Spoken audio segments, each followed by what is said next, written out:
This story is set in France, inside a small butcher shop run by a couple named Sophie Pascal and Vincent Pascal. They sell a very special kind of meat, so delicious that anyone who tastes it once can never forget the flavor. The demand is insane. People stand in long lines for hours, sometimes all day, just to buy it. But here's the shocking truth. This meat does not come from any animal. It comes from humans. Yes, you heard that right. Sophie and Vincent secretly kill people and sell their flesh as meat. And the most disturbing part, their customers have no idea. To hide the truth, the couple tells everyone that this is a rare Iranian pig meat prepared using a secret traditional method that's almost impossible to find anywhere else. Now the question is, what happened in their lives that pushed them this far? How did an ordinary couple turn into human meat sellers? To understand that, we go back to the beginning of the story. At the start, we see Sophie and Vincent struggling badly. Their butcher shop is almost empty, barely surviving.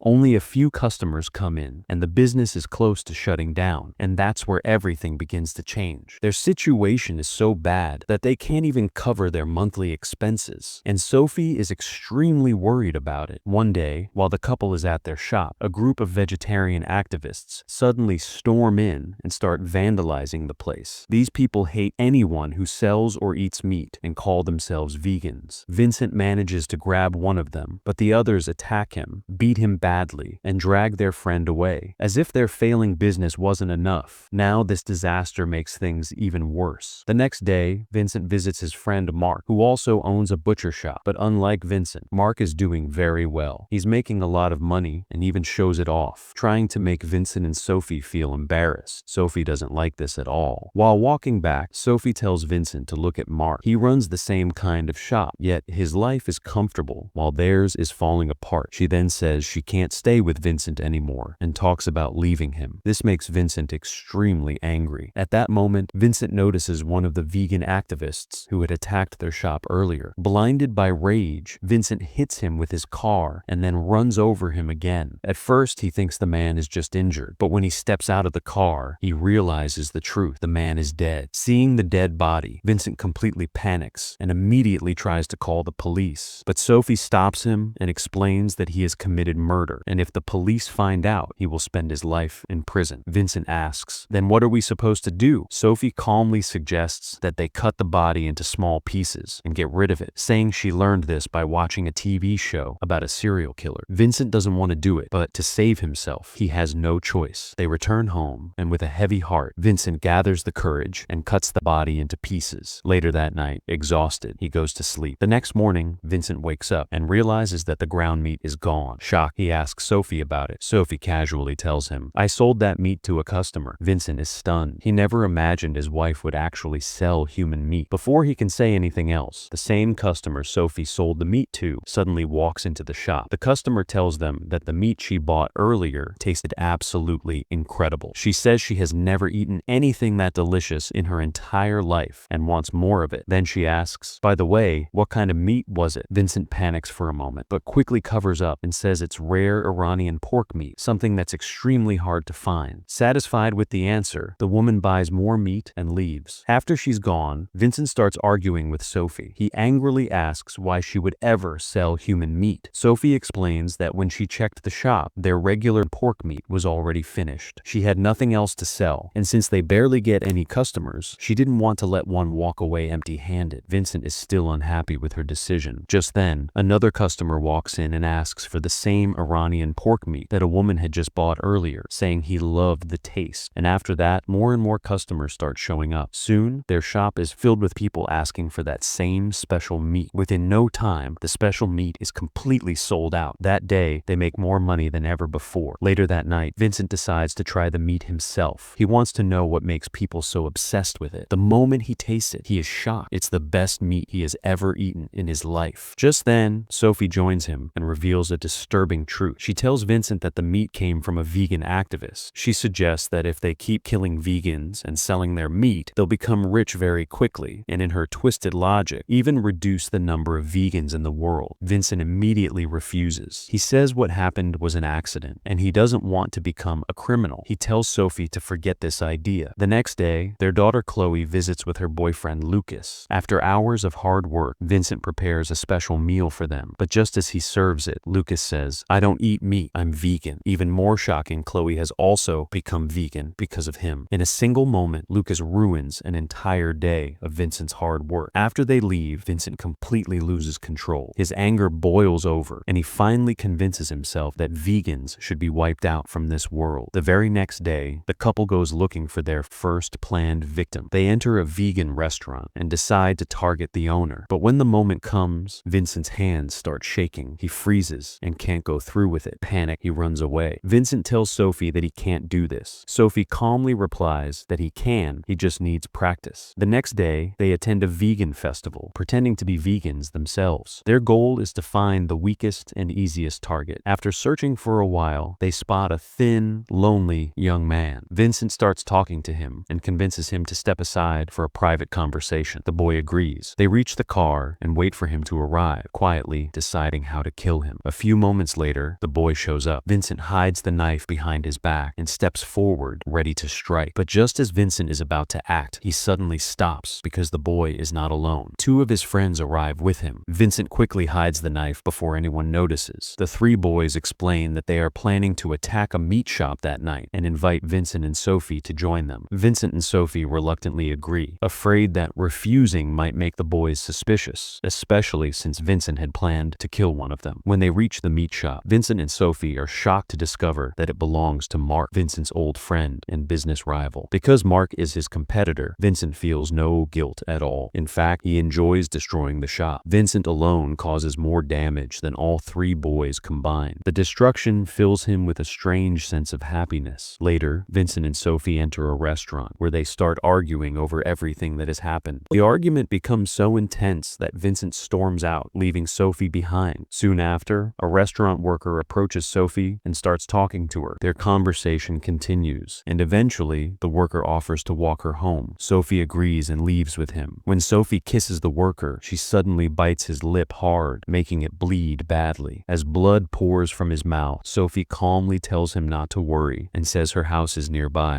She offers to take him there and treat his wound. Sophie brings the injured worker home and quietly tells Vincent that he doesn't need to stress anymore. She has brought the victim straight to their house, and now Vincent just needs to kill him. But once again, Vincent freezes. He says he can't do it. Sophie then coldly tells him that if he won't kill the man, she'll sleep with him instead. She walks toward the worker, proving she's serious. This pushes Vincent over the edge. Now it's no longer about murder. It's about his pride. In a fit of rage, Vincent brutally attacks the worker and beats him to death. Afterward, Sophie and Vincent clean every drop of blood from the house. They throw the bloody clothes and the man's car into a river to erase all evidence. That night, they work together to cut up the body. The next morning, Vincent receives a call from Mark. When they visit Mark and his wife, the couple is crying. They explain that someone attacked their butcher shop the previous night, but Mark has no idea that the two people standing in front of him were also part of the attack. They act like they know nothing about the attack and pretend to be completely innocent. Just then, a police officer arrives and asks Vincent to step aside for a private talk. Vincent panics, thinking he's been caught, but that's not the case. The officer is actually there to ask about their Iranian pork meat and wants to buy some. That same day, they sell the meat to many customers, and within hours, it's completely sold out again. The craze for Iranian pork meat spreads so fast that all the nearby butcher shops are forced to shut down. Now, Vincent feels no fear at all. He starts killing people on a daily basis. He even raises the price of the meat, but the crowd doesn't shrink. People are desperate to buy it, standing in long lines for hours just to get a small piece. Their once failing business begins to grow rapidly, and the couple starts making a huge amount of money. One day, even Mark decides to try the meat. The moment he tastes it, he realizes the meat is truly unbelievable. While eating the meat, Mark suddenly feels something strange in his mouth. When he pulls it out, his wife, who used to work as a nurse, immediately recognizes it. It's a pacemaker, a medical device used for heart patients. At that moment, Vincent remembers something horrifying. One of their victims had a heart condition. This meat likely came from that same person. Vincent quickly tries to cover it up, saying it probably came from a pig, but Mark and his wife refuse to believe him. An argument breaks out, and soon it turns violent. During the fight, Vincent completely loses control and bites into Mark's cheek, tearing off a piece and chewing it. Seeing this, Mark and his wife are left in total shock. What Vincent has just done will later come back to haunt him, but he has no idea yet. Despite this, Vincent and Sophie continue their killings, selling human meat meat without hesitation. One day, they attend another vegan festival. There, Vincent notices a small child. His mind has become so twisted that just looking at the child makes him feel hungry. Disgusted with himself, Vincent decides to leave. But before he can, he runs into Lucas and his daughter Chloe. Lucas is shocked to see them at a vegan festival and questions why butchers are even there. He says that vegans are slowly being killed and he doesn't like it at all. He openly blames meat eaters and even points at Vincent and Sophie as part of the problem. After saying this, Lucas walks away, leaving Vincent deeply unsettled. Now we see one member of the same gang that helped Vincent attack Mark's shop. He discovers that Vincent and Sophie are actually non-vegetarians, even though they pretended to be vegans around him. This realization deeply upsets him. Later that night, while Vincent is cutting meat in the shop, a police officer suddenly shows up. The officer says he wants to see how Vincent prepares the famous Iranian pork meat and walks inside. At that exact moment, Vincent's dog runs in carrying a severed human hand. Trying to stay calm, Vincent tells the officer that the Iranian pork meat will arrive the next day and that it's currently out of stock. Luckily, the officer doesn't notice the hand and leaves. Vincent narrowly escapes being exposed. A short while later, Lucas comes to their house. He apologizes for how he behaved at the vegan festival and explains that he's extremely worried because several of his vegan friends have gone missing. Sophie quietly tells Vincent that Lucas should be their next victim. Vincent is shocked. He realizes Sophie has completely lost her mind and crossed every possible line. Without hesitation, Vincent forces Lucas out of the house. Angrily, Sophie turns to Vincent and says, "What did you just do? He was home delivery for us." Vincent finally says, "Enough is enough. I'm done with all this." The next morning, he announces to everyone that the Iranian pork meat is finished and will never come back, claiming that exports have been stopped. The customers are extremely disappointed, especially after waiting in long lines for hours. After saying this, Vincent leaves the shop, leaving Sophie alone. While Sophie is alone, the same three vegan activists arrive. They kidnap her and take her away, furious because Vincent and Sophie had pretended to be vegans. They tell her that pretending to be vegan is a serious crime and that she must be punished. When Vincent returns, he senses something is wrong. Inside the shop, he finds the activists holding Sophie hostage. Vincent's dog attacks one of them, and Vincent quickly kills another. The last activist fights Vincent and manages to hang him on a hook, leaving Vincent badly injured. Just when it looks like the end, Sophie frees herself and throws a hook at the activist, killing him. In the final scene, we learn that Mark and his wife had already informed the police, saying they suspected Vincent and Sophie. After a full investigation, the truth comes out. Vincent and Sophie are arrested and found guilty of 30 murders committed together. Both are sentenced to death, and with that, the movie comes to an end. This video is for entertainment and storytelling purposes only. All characters and events are fictional. Violence shown or described is not promoted or supported. If this story kept you hooked till the end, hit the subscribe button because the next story will be even crazier.